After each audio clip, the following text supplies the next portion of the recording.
DIG asset عثمان غنی صدیقی اور SSP ضلع asset doctor فاروق رضا کی ہدایت پر ڈسٹرکٹ ایسٹ تھانہ PIB پولیس کی بہترین کارروائی۔ چند روز قبل ڈکیتی کی واردات میں ملوث 2 ملزمان کو گرفتار کر لیا گیا۔ اس حوالے سے مزید تفصیلات جانتے ہیں ہمارے چیف رپورٹر کراچی جاوید محمود آرائی سے۔ جی کیا تفصیلات ہیں آپ کے پاس، بتائیے گا۔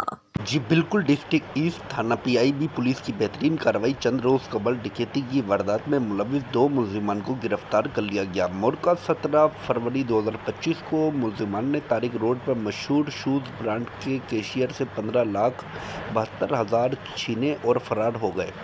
SSP ایسٹ ڈاکٹر فاروق رضا نے فوری واقعہ کا نوٹس لیتے ہوئے ایک ٹیم تشکیل دی اور ملزمان کو گرفتار کرنے کے احکامات جاری کیے۔ تھانہ PIB پولیس نے CCTV فوٹیج کی مدد سے کارروائی کر کے ڈکیتی کی واردات میں ملوث دونوں ملزمان کو گرفتار کر لیا۔ گرفتار ملزمان کے قبضے سے 2 عدد غیر قانونی پسٹل بم ایمونیشن برآمد کر لیے گئے۔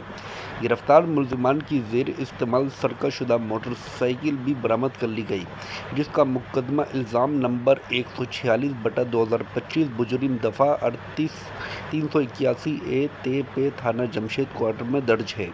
گرفتار ملزمان کے خلاف ضابطے کے تحت مقدمہ درج کر لیا گیا، جبکہ مزید تفتیش جاری ہے۔ گرفتار ملزمان میں شہزاد خان ولد فضل الرحمان عرف کاکا کارپیٹ اور امیر حمزہ ولد نعمت اللہ شامل ہیں۔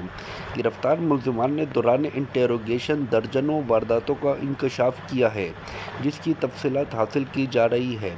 گرفتار ملزمان عددی جرائم پیشہ ور ہیں اور قبل از بھی تھانہ PIB گلشن اقبال اور نیو ٹاؤن سے گرفتار ہو کر جیل جا چکے ہیں۔